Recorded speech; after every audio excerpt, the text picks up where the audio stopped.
ሰላም እንዴት ናችሁ? የስድስተኛ ክፍል ምዕራፍ 5 ጀነራል ሳይንስ ነው ዛሬ የምናየው። እዚህ ምዕራፍ 5 ድንበር ተሻጋሪ ጉዳዮች ነው።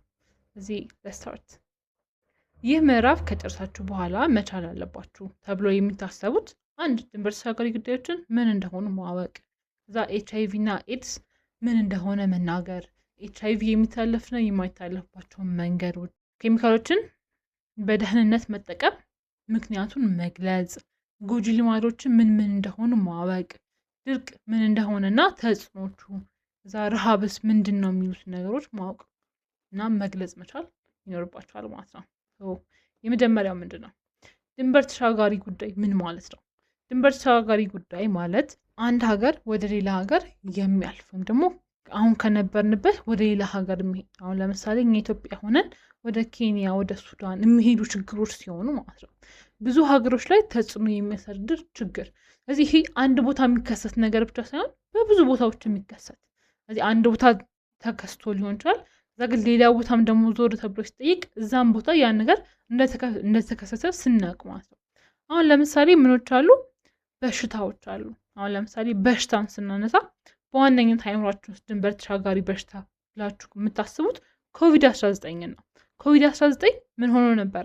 ኮቪድ-19 በገባ ጊዜ አንድ ሀገር ብቻ አይደለም አይደል፣ ዓለም ነበር የተዘጋው፣ ወይም ደግሞ ዓለም ውስጥ ነበር፣ ዓለሙ ሁሉ ነበር ምን የተባለው ያ በሽታ የተያዘው።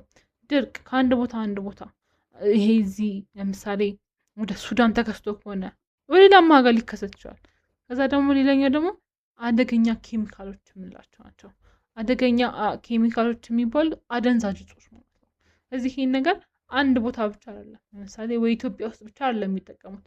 አሜሪካም ሂዱ፣ ጀርመንም ሂዱ፣ ራሻም ይኬድ፣ ሌላም ሀገር ብትሄዱ ይሄ አደገኛ ኬሚካሎችን መጠቀም ምን የተባለ ነው? የተለመደ ነገር ነው ማለት ነው። የመጀመሪያው ኤችአይቪ ኤድስ ነው። ኤችአይቪ ማለት ምን ማለት ነው? ለምሳሌ ኤችአይቪ ማለት ሂውመን ኢሚዩን ዲፊሽንሲ ቫይረስ ነው። ስለዚህ ኤችአይቪ አንድ ሰው ኤችአይቪ አለበት ከተባለ ምንድነው? በሽታው ቫይረሱ በውስጡ ምን አለበት? በውስጡ ተገኝቶበታል ማለት ነው። ስለዚህ ይሄ በሽታ ምንድነው የሚያደርገው? ዋነኝነት የሰውነት የሚያዳክም በሽታ ነው። ሰውነታችን ያዳክመዋል። ስለዚህ ሰውነታችን የበሽታ መከላከል አቅማችን ይቀንሳል። ስለዚህ በምንም ነገር ትንሽዬ ጉንፋን ነገር ምልትሆንም እንችላል፣ በጣም ትልቅ በሽታ ሊሆንብን ይችላል ማለት ነው። ስለዚህ ኤችአይቪ አንድ ሰው ኤችአይቪ አለበት ከተባለ በውስጥ በደም ውስጥ ምን አለ ማለት ነው? ቫይረሱ አለበት ማለት ነው። ስለዚህ የሰውነታችንን ያዳክመናል። ስለዚህ ምንም ከባድ ነገሮች ለመስራት አንችልም። ስለዚህ አሁን ብዙ ሰው የሚያምታታው ኤችአይቪ እና ኤድስ ምንድነው የሚያለያያቸው የሚል ነገር አለ። ስለዚህ አሁን ኤችአይቪ ማለት ቫይረሱ ነው፣ ደግሞ ትክክለኛው ቫይረሱ ሰውን የማዳከም አቅሙ ነገር ቫይረሱ ኤችአይቪ ይባላል። ኤድስ ማለት ደግሞ ምንድነው? ያ ሰው መጨረሻ ደረጃ ላይ ደርሷል ማለት ነው። የምን የማለቱን የሰውን በቃ ከሰው ወደ ሰው የመተላለፍ አቅሙ ምን ያለ ነው? የደከመ ነው። ግን ምን ብሏል? ያ ሰው ምን ሊል አይችልም፣ ሊድን የሚችልበት አቅሙ በጣም የቀነሰና የሞተ ነው ማለት ነው። ስለዚህ ኤችአይቪ ቫይረሱ ነው፣ ኤድስ ደግሞ የመጨረሻው ደረጃ ነው ማለት ነው። ስለዚህ ኤችአይቪ የሚተላለፍበት መንገድ በጣም ብዙ መንገዶች አሉ፣ የማይተላለፍበትን መንገድ ደግሞ አለ። ስለዚህ እነዚህን ስናቅ ሰውን እንዴት ትሪት ማድረግ እንዳለብን በዛው ደግሞ ማወቅ ይኖርብናል ማለት ነው። ስለዚህ የሚተላለፍበት ምክንያት ወይም መንገዶች ያልተጠበቀ የግብረ ስጋ ግንኙነት፣ ከዛ ስለታም ነገሮችን በጋራ መጠቀም። ስለታም ነገሮችን በጋራ መጠቀም ማለት ለምሳሌ ምላጭ፣ መርፌ፣ ብዙ አይነት ነገሮች፣ ምላጭ ብቻ ሰውነታችን ሊቆርጥና ደም ሊነካበት የሚችሉ ነገሮች፣ ስለት የሆኑ ነገሮች በሙሉ አንድ ላይ መጠቀም አያስፈልግም። እዚህ ለምሳሌ መርፌ ምንሰፋበት፣ ልብሳችን ምንሰፋበት መርፌ ካለን እሱን እኛን ወቅቶን ከነበረ አሁን ለምሳሌ አንድ ሰው ቫይረሱ አለበት ተብሎ ያ ሰው ምን ብሎታል? ወቅቶታል፣ ግን ለማንም አልተናገረም። እዚያ እኔ ሄጄ ያንን መርፌ ልብሴን ልስፋበት ብዬ ወስጄ እኔን ቢወጋኝ ምን ሆናለሁ ማለት ነው? እኔም ኤችአይቪ ይይዘኛል ማለት ነው። ስለዚህ ስለታም ነገሮችን በጋራ አለመጠቀም። በጋራ ስንጠቀም እኛም ለበሽታው ተጋላጭ እንሆናለን። ጥርስ ብሩሽ የራሳችንን ጥርስ ብሩሽ መጠቀም፣ ለምን ጥርሳችንን ስንፍቅ ምን ይሆን ይብላል? ጥርሳችን ሊደማ ስለሚችል ምን ይሆናል? ያን ሰው የደማበትን እኛም ወደ ጥርሳችን ወደ ሰውነታችን ስንገባ ቫይረሱ ወደኛ ውስጥ ይገባል ማለት ነው። ሌላኛው ደግሞ በእርግዝና ጊዜ ነው። ከእናት ወደ ልጅ ይስተላልፋል። ከዛ ምንድነው እንዴት ነው እንደዛ የሚሆነው? እናትየዋ ስታረግዝ ምን ሆና ነበር? HIV አለብሽ ተብላ ነበር። ስለዚህ HIV በመድኃኒት ምን ሊል ይችላል? ከእናት ወደ ልጅ እንዳይተላለፍ የሚደረግበት መንገድ ይኖራል። ግን ደግሞ በጣም ትልቅ ቻንሱ ምንድነው? ልጁ ሲወለድም ምን ሆኖ ነው የሚወለደው? HIV ፖዚቲቭ ሆኖ ይወጣል ማለት ነው። ከዛ ሌላኛው ደግሞ ደም ልገሳ ላይ ደም በምንለግስበት ጊዜ ምን ሲደረግ ያ ሰው ደሙን ሳያስመረምር ለዛ ሰው ወይም ደግሞ ለዛ ሰው ምንም የለብኝም ጤነኛ ነኝ ብሎ ደሙን ሲለግስ ከዛ ያ ደም ሳይመረመር ለሌላ ሰው ከተሰጠ ያ ሰው ምን ሊሆን ይችላል ማለት ነው? በኤችአይቪ ኤድስ የመያዝ ቻንሱ በጣም ከፍተኛ ነው ማለት ነው። ለምሳሌ አንድ ሰው የሌላን ሰው መርፌ ሲጠቀም ሊጋለጥ ይችላል። ከዛ ደግሞ ይህን በሌላ መንገድ መርፌ ሲባል አደንዛዥ እጽ በሚጠቀሙ ሰዎች አካባቢ ይሄ ነገር ይበዛል ማለት ነው። ስለዚህ አደንዛዥ እጽ የሚጠቀሙ ሰዎች ያው አደንዛዥ እጽ መጠቀም ጥሩ አይደለም፣ ሲጀምርም አይመከርም ማንም ሰው። ግን አንዳንድ ሰዎች they prefer that kind of life እና ሲጠቀሙ የአንድ ሰው የተወጋበት መርፌ ሌላ ሰው የሚወጋበት ከሆነ ይሄ ሰው ካለበት ያኛውም ሰው ይተላለፍበታል ማለት ነው። ደግሞ ኤችአይቪ የማይተላለፍባቸው መንገዶች ደግሞ አሉ።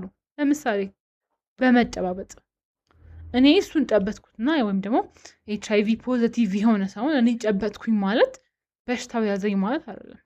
አብሬ በመኖሬ አብሬ በመብላቴ ከዛ ሰው ምን አይልብኝም፣ በሽታው አይተላለፍብኝም ማለት ነው። ስለዚህ አካባቢያችን የእንደዚህ አይነት ሰዎች የተያዙ ሰዎች ካሉ እንዳይገለሉ ምን ማድረግ፣ ጥንቃቄ ማድረግ ወይም ደግሞ እኛ የምንናገረውና እኛ የምናደርገውን ነገር ተጠንቅቀን ማድረግና መፈጸም ይኖርብናል ማለት ነው። ለምሳሌ አካባቢያችን የምንበላው ምግብ ወይም ደግሞ የምንበላው የራሳችን አይደለ ሁሉ ጊዜ የሚበላው እንጀራ ስለሆነ የራሳችን ይዘን ነው የምንበላው። ስለዚህ ያን ሰው የሚበላበትን ሰዓት በስርዓቱ ማስቀመጥ። ለምን ምራቁ ምናልባት ምን ሊሆን ይችላል? ምራቁ በማንኪያ የሚበላን ነገር ከሆነ ማለት ነው ማንኪያው ምራቁን ይነካዋል አይደለ? ስለዚህ ያ ነገር ለኛ ምናልባት it could be dangerous።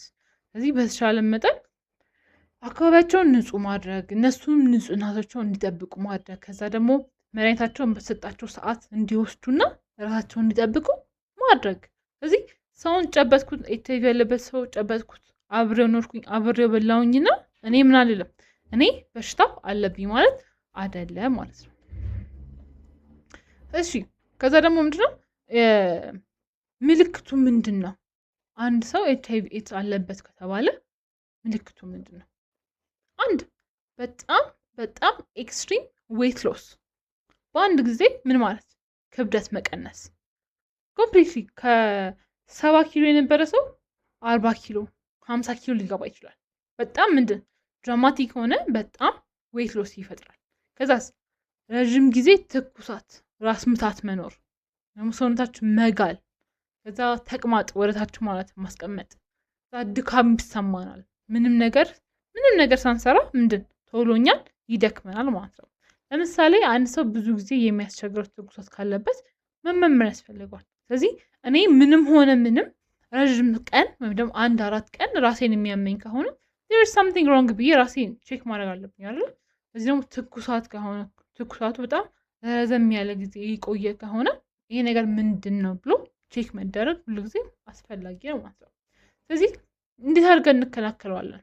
ኤችአይቪ ኤድስ አንድ ሰው ቢይዘው እንዴት አድርጎ ሊከላከል ይችላል? አንደኛ ሳይመረመሩ የግብረ ስጋ ግንኙነት አለማድረግ። ይሄ ምንድነው? ቅድመ ምርመራ የሚባል ነገር አለ። ስለዚህ ቅድመ ምርመራ አድርገን ሁለታችንም ኔጌቲቭ እንደሆነ አውቀን ምን ማለት ወደ ቀጣዩ መንገድ መሄድ ያስፈልጋል ማለት ነው። መርፌን አለመጋራት፣ የምንጠቀመውን መርፌ በጋራ አለመጠቀም፣ ከዛ የተመረመረ ደም መጠቀም። ስለዚህ ደግሞ ብለድ ትራንስፊውዥን ወይም ደግሞ የደም ልገሳ በምናደርግበት ጊዜ ደማችን እንዲመረመር ማድረግ። ደሜ ምን አለበት፣ ችግር አለበት፣ እኔም ጤነኛ ነኝ የሚለውን ነገር ምን ማድረግ ቼክ ማድረግ ያስፈልጋል ማለት ነው። ከዛ ደግሞ ከእናት ወደ ልጅ ብያቸው አልነበረ ቅድም? ከእናት ወደ ልጅ የሚሆንበት ምክንያት ደግሞ እናትየዋ በእርግዝናዋ ጊዜ ከዶክተሮች ጋር ክትትል በማድረግ በሕክምና ክትትል ባደረገች ቁጥር ምን ልትል ትችላለች? የምትወልደው ልጅ ከኤችአይቪ ነፃ የሆነ ልጅ የመውለድ ቻንሷ ከፍተኛ ነው ማለት ነው። ስለዚህ ምንም ጊዜ ቢሆን እናቶች ሕክምና ክትትል ያስፈልጋቸዋል ማለት ነው።